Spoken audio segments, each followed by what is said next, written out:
արտասվեց եւ ընդհանրապես վերջին 3-4 ամիսներին այս ամեն ինչին շատ խոսվեց, մատնանշվեց այն խնդիրները, այն վտանգները, որոնք կան։ Այնուամենայնիվ այսօր քաղաքացիական պայմանագիր կուսակցության պատգամավորները հաստատեցին կանոնակարգը 67 կողմ ձայներով։ Հիմա այստեղ, ինչպես այնտեղ, նաև այստեղ ուսում բարձրացնել այս խնդիրը, նախ եւ առաջ որ մեր հանրությունը հասկանա ինչ է կատարում ու ինչ սխալ բան է ստորագրվել, խոսքը հատկապես 5-րդ կետի մասին է, երբ որ խոսք է գնում հատվածային սահմանազատման մասին, այսինքն նույն Տավուշի օրինակով հնարավոր է, որ հետագայում մենք զիջենք տարածքներ, իսկ դա ասում եմ այն կոնտեքստում առաջին հերթին, որ մեր զինվորը հնարավոր է հետ քաշվի, այդտեղ կանգնի ադրբեջանցին, ու դա մենք անենք առանց իմանալու, թե ինչ ալնելու ընդհանուր սահմանի երկայնքի գծով, այսինքն այնտեղ, որտեղ պետք է ադրբեջանցիները դուրս գան, փաստացի նրանք կարող են դուրս չգալ, process-ը կեսից վիժեցնել, եւ մենք հայտնվենք մի իրավիճակում, երբ որ մենք փաստացի տվել ենք եւ չենք ստացել մեր ստանալիքը։ Հիմա այս կոնտեքստում որն է այս կուրորեն Ադրբեջանին հավատալու պատճառները։ Արդյոք արցախցիների հանդեպ իրականացրած ցեղասպանությունն է, արդյոք այնա, որ իրանք հավակնություններ ունեն մեր սուվերեն տարածքների նկատմամբ, արդյոք այնա, որ նույն այս օրերին, որ դուք ստեղ կանոնակարգ եք ընդունում, իրանք զուգահեռ արևմտյան Ադրբեջան վերադառնալուց են խոսում, ու արևմտյան Ադրբեջանը իրանք անվանում են Հայաստանը։ Որն է սրա, ինչ պատասխան եք տալու Հայաստանի Հանրապետության քաղաքացիներին, երբ որ լինի հենց այս ցավալի վտանգները։ Շնորհակալություն, հարցին կպատասխանի Հայաստանի Հանրապետության վարչապետը, խնդրեմ համեցեք պարոն վարչապետ։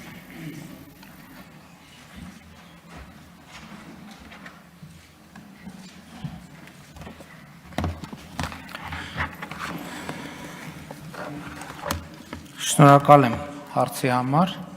ինչ կհանեմ, տեսեք ինչ թափանցիկ եք աշխատում, որ գիտեք իմ թղթապանակի մեջ ինչ կա և ինչ չկա։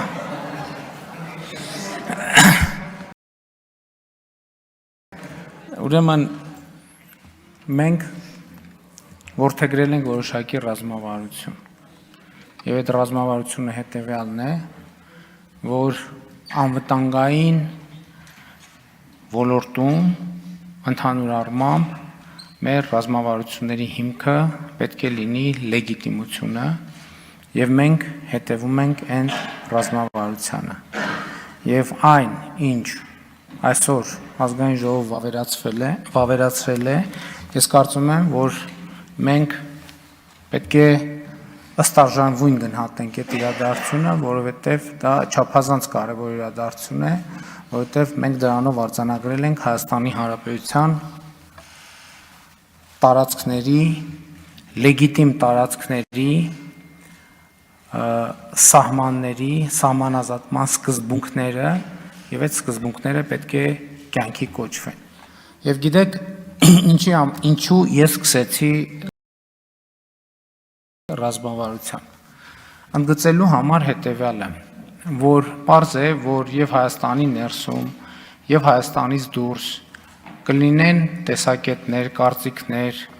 կլինեն որոշակի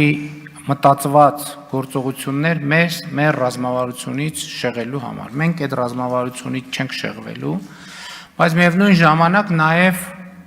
հաշվի ենք առնելու, լսելու ենք բոլոր հնարավոր արգումենտները, բոլոր հնարավոր մտահոգությունները,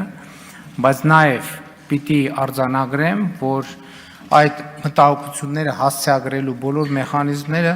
վավերացրած կանոնակարգը նախատեսում է և ընդհանուր առմամբ պիտի արձանագրեմ նաև, որ կանոնակարգում սահմանված է ոչ միայն հատվածական սահմանազատման հնարավորություն, այլև սահմանազատման գործընթացը ըստ էության ավարտվում է ամբողջական սահմանազատման գործընթացով։ Այսինքն և ուրիշ կերպ չի կարող լինել, որովհետև ամեն հատված պետք է սահմանազատվի, այդ սահմանազատումը պետք է արձանագրվի որևէ կերպ և հետագա պրոցեսները իրականացնելու համար։ Իսկ այն, ինչ որ տեղի է ունեցել նախորդ շրջանում, գիրանց ոսկեպար հատվածում ես էլ եմ ասում, կան տարբեր գնահատականներ, իմ գնահատականն այն է, որ դա շատ մեծ եւ շատ լուրջ հաջողություն է առաջին հերթին անվտանգային ոլորտում, որովհետեւ հիշում եք, բոլորը ասում էին, թե ինչպես են երեխաները դպրոց գնալու Տավուշի մարզի Գիրանց գյուղում, երեխաները Տավուշի մարզի Գիրանց գյուղում դպրոց գնում են հաճույքով, անվտանգության զգացումով եւ Գիրանցում դպրոց գնալը վերջին 35 տարում ավելի անվտանգ չի եղել, քան այսօր է։ Եվ մենք այս խնդրի լուծումը ուզում ենք շարունակել, այս իրադրությունը ուզում ենք ստեղծել Հայաստանի Հանրապետության բոլոր սահմանամերձ բնակավայրերում։ Շնորհակալություն, արձագանք։ Ուզում եք, շատ բան կարող եք ուզենալ, մենք կարանք հավատանք, կարանք չէ, ու բնականաբար շատ բաների նաև տեսնելով գործողությունները մեղմ ասած հավատ չեն ներշնչում։ Բայց հիմա ես խոսում կոնկրետ բանից։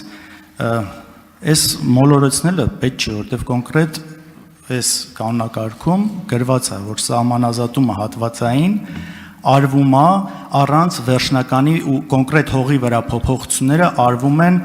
մինչև վերջնական համաձայնեցումը։ Հիմա կոնկրետ, եթե օրինակ հաջորդ հատվածը արվում է, ասենք Տիգրանաշենում, եւ հայ զինվորը հետ է քաշվում ինչ որ մի կետ։ Հետո հերթը երբ որ հասնում է օրինակ Ջերմուկում, որտեղ մեր սուվերեն տարածքում է գտնվում Ադրբեջանը, ու իրանք ուղղակի դա չեն անում։ Պրոցեսը դանդաղացնում են, երկարացնում են, բայց մենք արդեն փաստացի, ինչպես տավորում ենք հետ քաշվել, նույնիսկ հետ են քաշված լինում այստեղ։ Ինչ ենք մենք անում։ Հասկացա, միջև վերջ չի հասնում, չի ստորագրվում, հետո, բայց արդեն դուք տվել եք, չէ՞ իրանց տալունը։ Ու լոլոներ պետք չի ստեղ կարդալ, խնդրում եմ կոնկրետ։ Ուրեմն ես հասկանում եմ, որ գուցե Կիկոսի մահը այն քիչ գրքերից է, որոնք դուք կարդացել եք, բայց կանոնակարգում նման ձեր նկարագրած մեխանիզմները ամենևին էլ այդպեսին չեն, եւ պետք չի ամեն անգամ էլ եմ ասում Կիկոսի մահի սցենարները, որ գնացին մարտի ունեցավ որդի, Կիկոս գլխակը կոպոզ, վերը լավ ծառին, վեր ընկավ քարին, վայ Կիկոս ջան, այսինքն մենք իրականացրել ենք թափանցիկ գործընթաց եւ այն որ դուք նկարագրում եք կանոնակարգում այդ ամեն ինչը, դա ձեր մեկնաբանությունն է, որը ձեր մեկնաբանությունն է, բայց կա ի վերջո կանոնակարգի տեքստ, որը հրապարակային է եւ որը լիարժեք համապատասխանում է Հայաստանի Հանրապետության պետական շահերին եւ մենք շարունակելու ենք հետապնդել այդ պետական շահերը համաձայն նախկինում իմ ցույց տված